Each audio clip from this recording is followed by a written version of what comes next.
Stop scrolling right now and imagine a country where men are so rare that families compete to marry off their daughters. Offering houses, cars, and even cash just for one answer? Yes. Sounds unbelievable, right? But this is real, and today we are uncovering the truth about Armenia. Learn about a country every day. Armenia is a place many people hear about but rarely understand. It is often described as a country you cannot simply visit once and forget, not only because of its culture, but because of a reality that surprises almost everyone who looks deeper. In many parts of Armenia, earning around 5,000 yuan a month is already enough to live a stable and comfortable life. Prices are relatively low, daily expenses are manageable, and the pressure to survive is not as intense as in many other countries. But behind this seemingly calm life lies a serious demographic imbalance. Armenia has been facing a long-term shortage of men. The ratio of men to women is even lower than in some countries known for gender imbalance. Since the early 1990s, due to wars, conflicts, and large-scale emigration, a significant number of Armenian men have either died or left the country in search of better opportunities. The population continues to decline, and in some extreme discussions, even proposals have been raised about encouraging or forcing marriage after a certain age, just to stabilize the social structure. In remote rural areas, the situation becomes even more extreme. Many villages have almost no young men left. In some places, there are only a handful of unmarried men of working age, while dozens of women remain single. Under these circumstances, traditional marriage dynamics are completely reversed. Even men with low income, no house, no car, or even minor disabilities can receive multiple marriage proposals.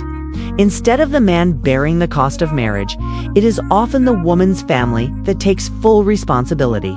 They will pay for the house decoration, household appliances, and the entire wedding. In some cases, they even provide a fully owned property and a family car just to secure a marriage. There is a real example from a mountain village in the Lori region. A 28-year-old man named Arman, with only a junior high school education, no stable job, no house, and no car, became one of the most sought-after bachelors in the village. Why? Because he was one of only 3 healthy unmarried men between the ages of 20 and 35 in the entire area. At one point, 11 different families approached him with marriage proposals. All of them promised that he would not need to spend any money. Some even offered a house, a car, and additional cash, simply hoping he would agree to marry their daughter.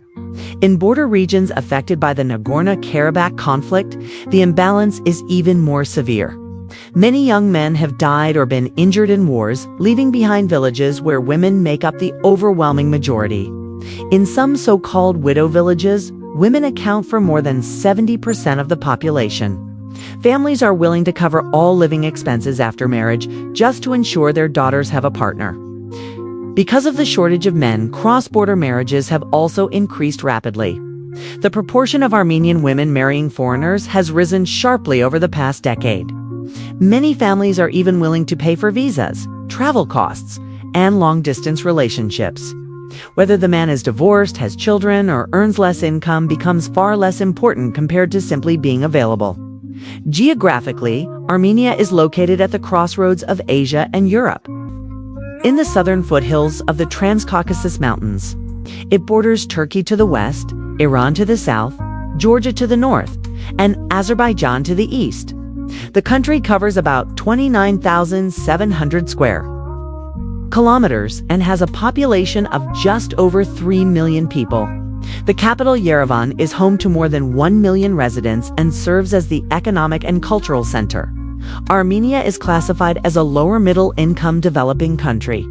The average monthly salary is around $800. While income is not high, the cost of living is also relatively low. One of the most notable features is the extremely high homeownership rate, which has remained above 96% for a long time. Most people do not have to worry about rent or mortgages. Healthcare and education in Armenia are also largely accessible, with many basic services either free or very low cost. As a result, there is relatively little anxiety about survival. Interestingly, Armenians do not have a strong habit of saving money. Living in the moment is a common mindset. On weekends, people often go to the countryside for picnics, visit wineries, or gather with friends for large traditional meals. It is common for people to spend their entire salary by the end of the month and rely on borrowing from friends or relatives until the next paycheck arrives. Even when they have savings, many choose to spend it on enjoying life rather than storing it for the future. For them, money is meant to be used, not accumulated. Armenia is also deeply connected to ancient history and religion. According to biblical tradition, Noah's Ark came to rest on Mount Ararat after the Great Flood. Although the mountain is now located within modern-day Turkey, it remains a powerful national symbol for Armenians. It appears on the national emblem and is present in everyday life through paintings and decorations. Another unique aspect of Armenia is its focus on chess. It is the only country in the world where chess is part of the compulsory school curriculum. From elementary to high school, students attend regular chess classes taught by certified teachers. This has made Armenia one of the countries with the highest number of chess grandmasters per capita and a consistent winner in international competitions. Cultural expressions of friendship in Armenia can also surprise outsiders. It is completely normal for male friends to hug, kiss on the cheek, or even walk hand in hand in public. This has nothing to do with romantic relationships, but is simply a traditional way of expressing closeness and trust. Hospitality is another defining characteristic. There is a long-standing belief that guests are sent by God.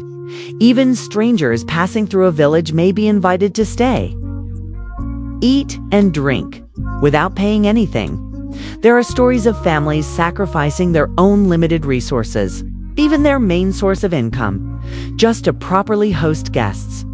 Refusing such hospitality can be seen as a serious insult.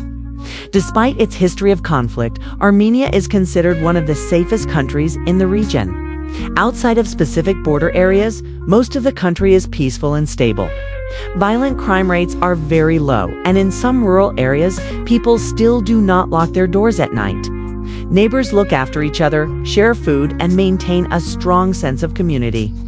Armenia is not just a country defined by statistics or headlines. It is a place shaped by history, hardship, resilience, and deeply rooted traditions. It is far more complex and human than most stereotypes suggest. So now think about this. If you lived in a place where life is simple, relationships are strong, but opportunities are limited, would you choose to stay or leave? If you found this story interesting, make sure to like, subscribe, leave your thoughts in the comments, and turn on the notification bell so you do not miss the next video.